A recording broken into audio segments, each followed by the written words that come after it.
ADA, qui est une cohorte que je vous présente aujourd'hui, mais qui est portée par l'ensemble de l'équipe d'addictologie du CHU de Nantes, où je travaille comme psychiatre. Donc la cohorte ADA, l'acronyme est en lien avec addiction et TDAH, trouble de déficit de l'attention avec ou sans hyperactivité.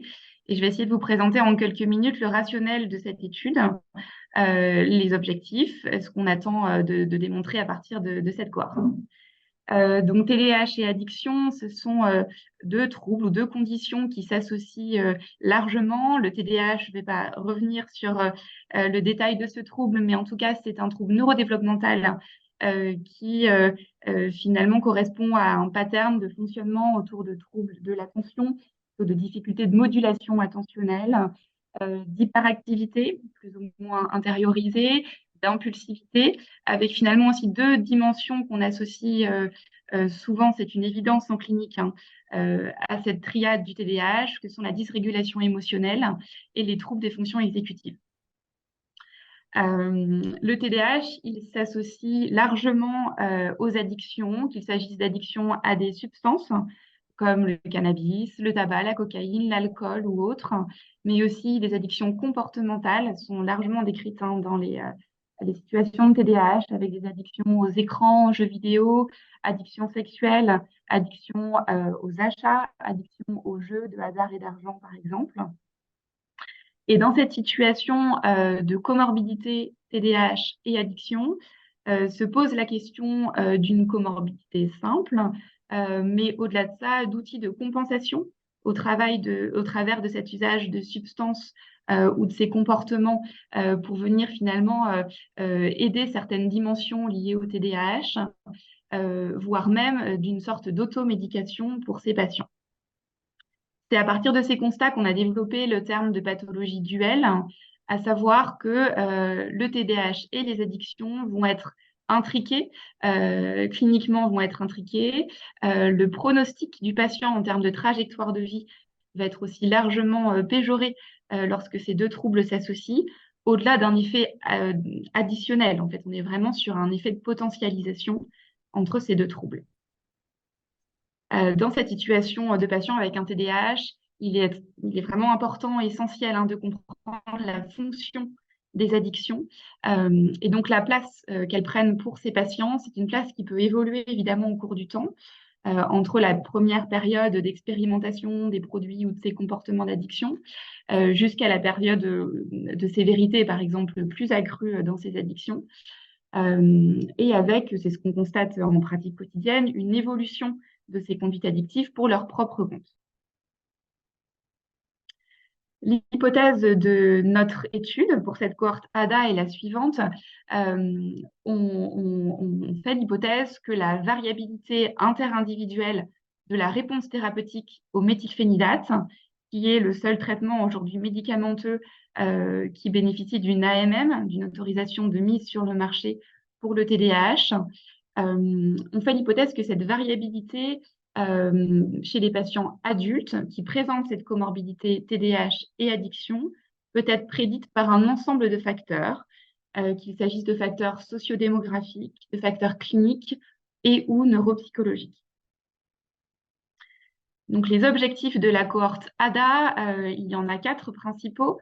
Il s'agit avant tout de caractériser ces patients qui présentent la comorbidité TDAH et addiction, en se centrant sur les facteurs sociodémographiques, mais aussi cliniques, tout ce qui est antécédents personnels et familiaux, par exemple, ou les dimensions psychopathologiques d'estime de soi, de compétences de régulation émotionnelle, par exemple, ainsi qu'au niveau neuropsychologique. Tout ce qui concerne les capacités d'attention focale, d'attention divisée, les fonctions exécutives, les capacités d'inhibition, par exemple. On souhaite aussi identifier les facteurs qui pourraient prédire la réponse thérapeutique au méthylphénidate à 12 mois de prise en charge chez ces patients qui présentent les doubles troubles TDAH et addiction. Nous souhaitons aussi comparer l'évolution clinique à 12 mois, entre 0 et 12 mois, des patients qui présentent cette comorbidité et qui ont une indication de traitement par méthylphénidate, qu'ils aient effectivement bénéficié de ce traitement ou non. On sait que l'indication, elle répond à un consensus européen et même international.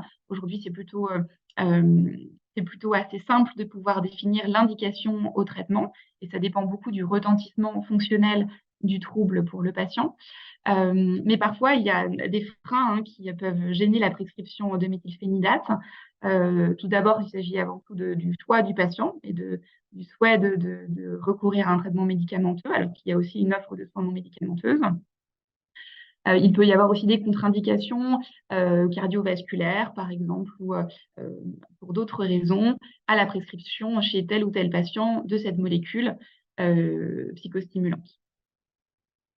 Le quatrième objectif est celui de décrire le parcours de soins vraiment en conditions de vie réelle chez ces patients avec la comorbidité TDAH et addiction, en essayant de décrire particulièrement l'observance pour les soins qui sont proposés, médicamenteux et non médicamenteux, l'éventuel mésusage de méthylphénidate. On sait que ça, c'est une réalité en France et que les patients qui présentent des addictions en plus de leur TDAH ont un surrisque de mésusage du méthylphénidate. L'idée étant aussi d'évaluer la tolérance du traitement sur le long terme dans cette population spécifique. Donc, la méthodologie de l'étude ADA est la suivante. La population d'étude correspond à des patients qui ont plus de 15 ans et 3 mois. Il s'agit de la limite d'âge pour être reçu en soins en psychiatrie adulte au CHU de Nantes. Des patients qui présentent la comorbidité TDAH avec un profil qui peut être inattentif prédominant, hyperactif prédominant ou une forme combinée. Ils doivent présenter aussi une ou plusieurs addictions avérées, donc addiction à des substances ou des comportements, et qui ont une indication de traitement par méthylphénidate. On propose à ces patients inclus dans l'étude ADA un entretien clinique qui est semi-structuré, la complétion de plusieurs autoquestionnaires qui permettent de comprendre des éléments cliniques, psychopathologiques, mais aussi neuropsychologiques. Et il y a aussi un bilan neuropsychologique qui est prévu avec un neuropsychologue dédié à ces tâches. Et donc, en termes d'outils, il y a 2 moments dans cette cohorte. Une première évaluation lors de l'inclusion des patients, puis une évaluation à 1 an. On a soumis ce projet à d'autres sources de financement pour tenter d'ajouter une visite à 6 mois qui permettrait d'être un peu plus précis sur la description de la trajectoire des patients.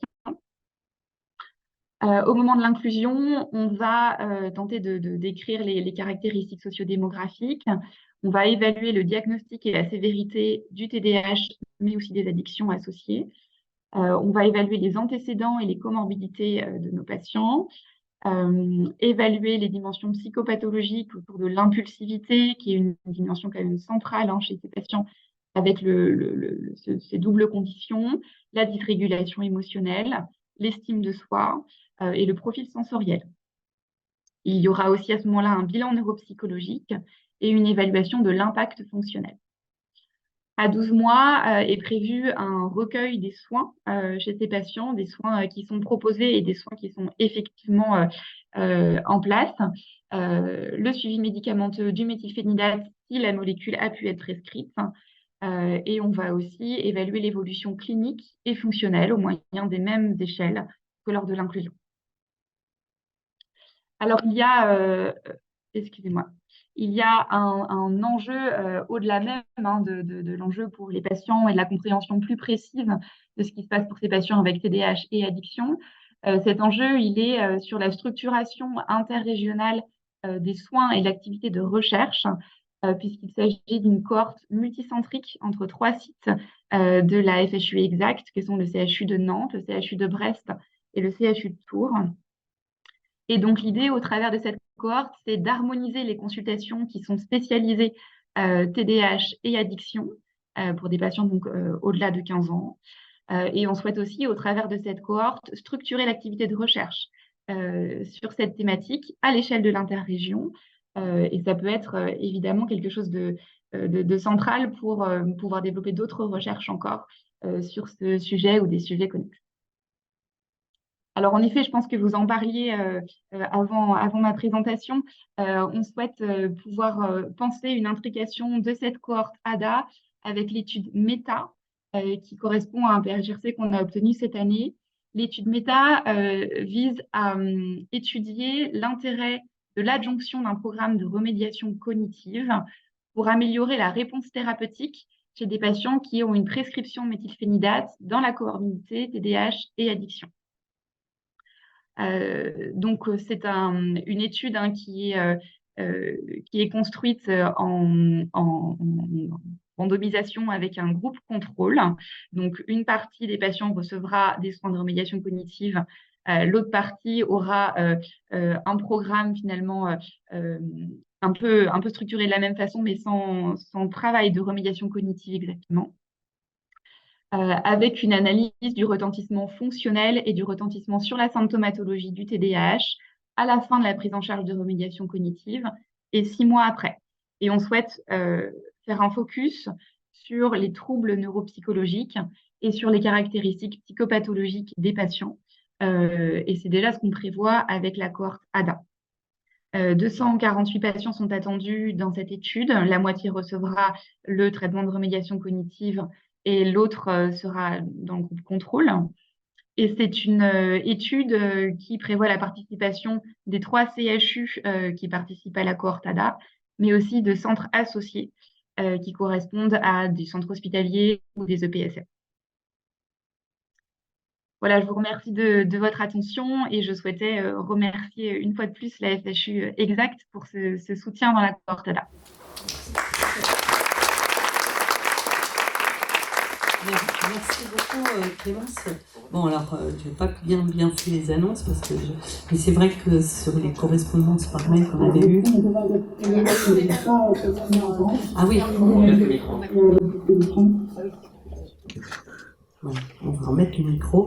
Oui, je vous remercie Clémence pour cette présentation et je m'excusais un petit peu de ne pas avoir été bien précise dans ma présentation, mais c'est vrai que dans notre correspondance par mail, vous aviez dit que vous alliez présenter la cohorte, effectivement.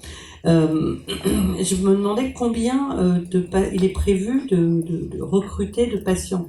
Vous avez une idée en volume ou pas ?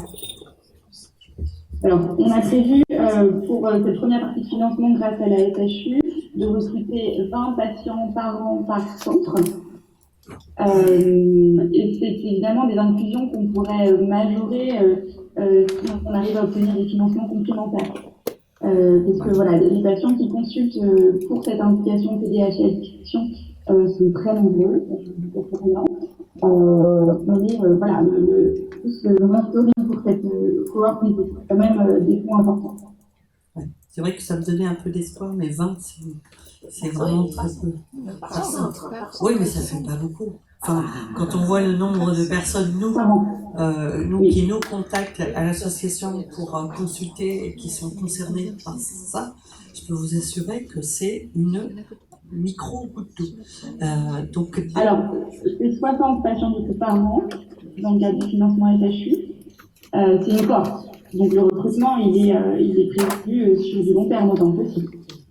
Donc il va peut-être y avoir... Non, mais on va essayer on a un début, on a un pied dans la porte d'une petite cohorte. On va essayer d'obtenir des financements avec la nouvelle stratégie qui va démarrer. Voilà, donc des questions dans la salle sur ce travail.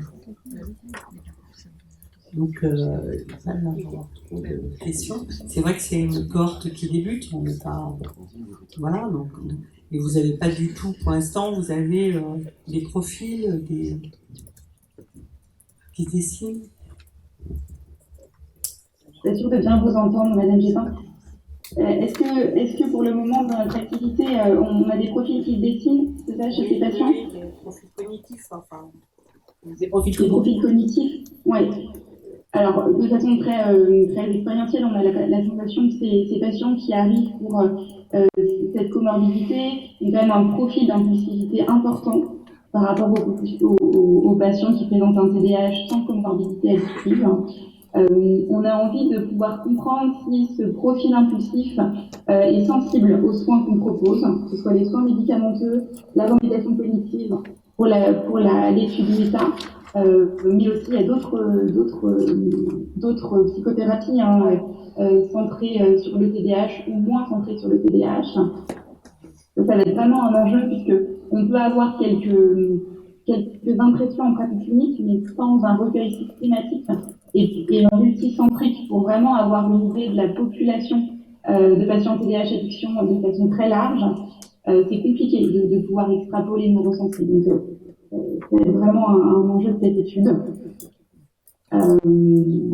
Voilà, sur les déficits neuropsychologiques, voilà, le contrôle inhibiteur, on sent que c'est des choses qui sont très impactantes pour les patients et puis qui jouent beaucoup sur le retentissement fonctionnel du trouble. Mais je pense qu'il y a d'autres facteurs qui sont moins évalués, sur la régulation émotionnelle notamment, mais aussi sur la sensorialité. C'est une chose qui est un peu plus traitée ces dernières années dans les TMD, mais je pense encore insuffisamment traitée dans le TDAH. Il pourrait que les patients qui ont en plus la comorbidité addictive présentent des profils sensoriels un peu spécifiques, un peu plus spécifiques encore. Clémence, je crois qu'on se voit passer Frédéric Bonnet-Briou là au micro. Je ne sais pas si vous nous entendez, Clémence. Alors, je vous entends très mal. Alors, c'est Frédéric au micro. C'était juste pour vous remercier vraiment de cette présentation, redire à quel point je trouve que c'est l'illustration vraiment de ce qu'on peut faire, ensemble et justement dans le cadre de cette FHU, de redire comment finalement la structuration pour la recherche amène à une optimisation de la prise en charge du soin. Ça, c'est vraiment ce qui va permettre la standardisation de l'évaluation des personnes et de pouvoir harmoniser ça sur le territoire du Grand Ouest. On voit bien à quel point c'est un service rendu aux personnes, que ça permet vraiment de mettre au centre les questions de recherche, ce que vous venez de dire sur la sensorialité. On voit bien que ça va être vraiment, c'est un nœud très très fort de tous ces TND. Alors on en est convaincu et il va y avoir des très belles recherches ensemble. Et dernièrement, sur les aspects financement, il y aura des questions à avoir quand même sur... alors, on a remis un deuxième financement, Clémence, sur l'appel d'offres récent, là, mais ça reste en effet des petits montants. Après, il y aura des questions à discuter ensemble, justement, dans les comités scientifiques aussi, jusqu'où on peut soutenir peut-être un petit peu plus, justement, des projets dédiés, avant de répondre bien sûr aux grands appels d'offres nationaux. Mais merci beaucoup Clémence pour votre intervention ce matin et puis au plaisir de se voir en vrai.